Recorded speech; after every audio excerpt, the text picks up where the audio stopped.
திருச்சிற்றம்பலம். தினம் ஒரு திருமந்திரம். திருச்சிற்றம்பலம். நமாதி நனாதி திரோதாயி தம்மாதியதாய் நிற்கத்தான் அந்த துற்று சமாதி துரியம் தமது ஆகம் ஆகவே நமாதி சமாதி சிவமாதல் எண்ணவே. திருச்சிற்றம்பலம். நமாதி நனாதி திரோதாயி ஆகத என்று தொடங்கும் பாடலை இப்பொழுது கண்டு கழிக்கப் போகிறோம். ந ம ஷி வ ய என்ற 5 எழுத்துக்கள் ஜீவனின் 5 நிலைகளில் நனவு, கனவு, சுழுத்தி, துரிய, துரியாதீத்தம் ஆகியவற்றை விளக்கும். திரோதாயி என்ற ஆன்மாவை மறைக்கும் ஆவரண சக்தி பராசக்தியாக மாறி அருள் பொழியும் பொழுது ஜீவன் உயரிய சமாதியில் உள்ள துரிய நிலையை அடையும். எனவே நமசிவாய என்ற நாமத்தை இடையராது சிந்தித்திருந்தால் சமாதி நிலையை அடைந்து ஜீவன் சிவனாகவே மாறிவிடும். இந்த பாடல் ஆன்மா எவ்வாறு படிப்படியாக தூய்மை அடைந்து தன் இயல்பை உணர்ந்து இறுதியில் சிவமாகவே மாறுகிறது என்பதை குறிக்கிறது. நமாதி நனாதி திரோதாயியாக என்று கூறுகிறாரே. நனவு என்றால் என்ன? விழிப்பு நிலை. மற்றும் நமாதி என்று சுழுத்தி அல்லது ஆழமான உறக்க நிலையை குறிப்பதாக அறிஞர்கள் கருதுகின்றனர். அப்படிப்பட்ட நிலைகளின் இறைவனின் திரோதாயி சக்தி செயல்படுகிறது. திரோதாயி அல்லது திரோதன சக்தி என்பது என்ன? இறைவனின் 5, அதாவது படைத்தல், காத்தல், அழித்தல், மறைத்தல், அருளல் இருக்கிறதே, அந்த 5 செயல்களில் ஒன்றாகும். இது மறைத்தல் சக்தி. ஏன் இறைவன் உண்மையை மறைக்க வேண்டும்? ஏனென்றால் ஆன்மா பக்குவப்படாத நிலையில் முழு உண்மை என்ன? சிவஞானம். சிவஞானத்தை அதனால் தாங்க முடியாது. எனவே ஆன்மாவை உலக அனுபவங்கள் என்றால் என்ன? நனவு, கனவு, உறக்கம் அதில் ஈடுபடுத்தி அதன் கர்ம வினைகளை சிறிது சிறிதாக தீர்க்க இறைவன் உதவுகிறான். இந்த செயல்முறைக்கு உதவுவதே மறைத்தல் சக்தி. அதுவே ஆன்மாவை பக்குவப்படுத்துகிறது. தம் ஆதியதாய் நிற்கத்தான் அந்த துற்று என்று கூறுகிறாரே, அந்த ஆன்மா தனது ஆதியாகிய இறைவனை ஒரு தாய் போல சார்ந்து நின்று அவனது அருளை பற்றி கொள்ளும் போது திரோதான சக்தியின் செயல்பாடு எப்போது நிற்கும்? அப்போது ஆன்மா உலகப்பற்றுகளை விட்டுவிட்டு இறைவனே கதி என்று அந்த ஆதி பரம்பொருளை ஒரு குழந்தை தாயை பற்றுவது போல பற்றி கொள்கிறதோ அப்போது மறைத்தல் சக்தி நீங்கி அருளல் சக்தி வெளிப்பட்டு விடும். சமாதி துரியம் தமது ஆகம் ஆகவே என்று கூறுகிறாரே, அதாவது அந்த அருளால் சமாதி நிலை மற்றும் துரிய நிலை 4வது உயர் விழிப்புணர்வு நிலையை குறிக்கிறது. ஆன்மாவின் இயல்பாகவே, அதாவது தமது ஆகம் ஆகவே என்று கூறுகிறாரே, தன் உடலாகவே ஆகிவிடும். நனவு, கனவு, உறக்கம் ஆகிய 3 நிலைகளையும் கடந்தது துரியம்.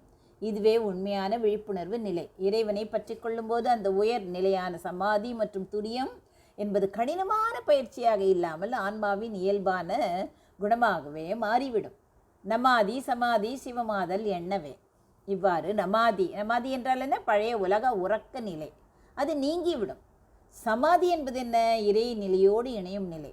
அந்த சமாதி நிலை கைகூடிவிடும். அந்த ஆன்மா சிவமாகவே மாறிவிடுகிறது என்பதை அறிந்து கொள்வாயாக என்று கூறுகிறார். இதுவே இறுதி நிலை. ஆன்மா தனது மலங்களான ஆணவம், கண்மம், மாயை இவைகளை எல்லாம் நீங்கி இறைவனோடு ஒன்றிணைந்து இறைவனின் தன்மையை பெறுகிறது. அது சிவமாதல் எனப்படும். மறைத்தல் சக்தி விலகி அருட்சக்தி கிடைத்து துரிய நிலையை அடைந்து இறுதியில் சிவத்தன்மை அடைவதே இதன் பொருள். சுருக்கமாக சொன்னால், பக்குவப்படாத ஆன்மாவை இறைவன் தனது திரோதான சக்தியால் உலக அனுபவங்களில் செலுத்தி பக்குவப்படுத்துகிறான். ஆன்மா பக்குவம் அடைந்து உலகை விடுத்து இறைவனை தாயாக பற்றி கொள்ளும்போது அந்த மறைத்தல் சக்தி விலகி விடுகிறது, அருள் கிடைக்கிறது. அந்த அருளால் உயர்ந்த நிலையான சமாதி மற்றும் துரியம் ஆன்மாவில் இயல்பாகிறது. இறுதியில் அந்த ஆன்மா உலக உறக்க நிலையிலிருந்து விடுபட்டு சிவத்தன்மையே அடைகிறது. இப்பொழுது ஒரு கதையை காணலாம். பழங்காலத்தில் தத்துவ போதர் என்ற குரு இருந்தார், ஞான குரு இருந்தார். ஜீவன் என்ற பெயருடைய ஒரு சீடனும் இருந்தான். ஜீவன் மிகவும் சுறுசுறுப்பாக இருந்தான். ஆனால் அவன் மனம் எப்போதும் அலைப்பாய்ந்து கொண்டே இருந்தது. நனவு நிலை என்று கூறலாம். அவனுக்கு இந்த உலகின் மீது அளவற்ற பற்று இருந்தது. குரு தத்துவபோதர் என்ன செய்தார்? ஜீவனுக்கு நேரடியாக ஞானத்தை உபதேசிக்கவில்லை. மாறாக அவர் அவனுக்கு பல பணிகளை கொடுத்தார். ஜீவா, ஆசிரமத்திற்கு தேவையான பொருட்களை சந்தையில் வாங்கி கொண்டு வா, மக்களுக்கு சேவை செய், கோவிலில் விளக்கேற்று என்று பல வேலைகளை கொடுத்தார். ஜீவனும் உற்சாகமாக அனைத்தையும் செய்தான். ஆனால் அவனுக்குள் ஒரு கேள்வி எழுந்தது. குருவே, நான் ஞானத்தை தேடி வந்தேன், ஆனால் நீங்கள் என்ன உலக வேலைகளை செய்ய சொல்கிறீர்களே என்று அவன் சிந்தித்தான். குரு சிரித்தார். நீ இப்போது இருக்கும் நிலையில் ஞானம் உனக்கு விளங்காதப்பா. உன் மனம் இன்னும் பக்குவப்படவே இல்லை. நீ இப்போது அனுபவங்களையே பெறு, அதுவே உன்னை பக்குவப்படுத்தும் என்றார். இதுவே இறைவன் ஆன்மாவிற்கு செய்யும் திரோதானம். திரோதானம் என்றால் என்ன? மறைத்தல். ஜீவனின் உண்மையான ஆன்மஸ்வரூபத்தை அவனிடமிருந்தே மறைத்து அவனை உலக அனுபவங்களில், அதாவது உலக அனுபவங்கள் என்ன? நனவு, உறக்கம், நமாதி நன்னாதி என்று கூறுகிறாரே, அதுதான் குரு ஈடுபடுத்தினார். அதனால் பல ஆண்டுகள் கடந்தன.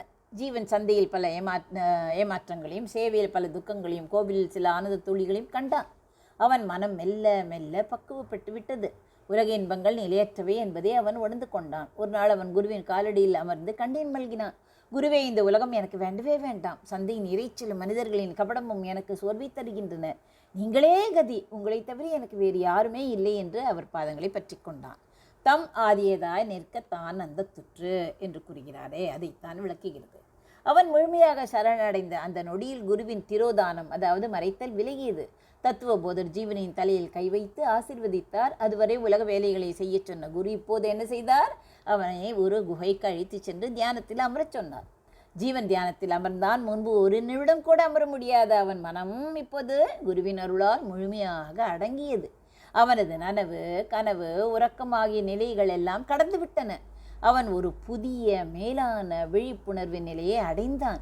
அதுவே துரியம். தியானம் என்பது அவனுக்கு ஒரு பயிற்சியாக இல்லாமல் அவனது இயல்பாகவே மாறியது. சமாதி துரியம் தமது ஆகம் ஆகவே என்று கூறுகிறாரே, அதுதான். நாட்கள் வாரங்களாகி வாரங்கள் மாதங்களாயின. ஜீவன் ஆழ்ந்த சமாதி நிலையில் இருந்தான். ஒரு நாள் அவன் கண்களை திறந்த போது அங்கே ஜீவன் என்ற சீடனே இல்லை. நான் என்ற அகந்தை முற்றிலும் அழிந்திருந்தது. அவனுக்கும் அவன் குருவாகிய தத்துவ போதருக்கும் எந்த வேறுபாடும் தெரியவில்லை. எங்கும் சிவமயமாய் உணர்ந்தான். அவன் உலக உறக்க நிலையிலிருந்து நமாதி நிலை விடுபட்டு பேரின்ப சமாதி நிலையை அடைந்து தானும் சிவமாகவே மாறிவிட்டதை அவன் உணர்ந்தான். நமாதி சமாதி சிவமாதல் என்னவே. நன்றி, வணக்கம். உமா பாலசுப்ரமணியன்.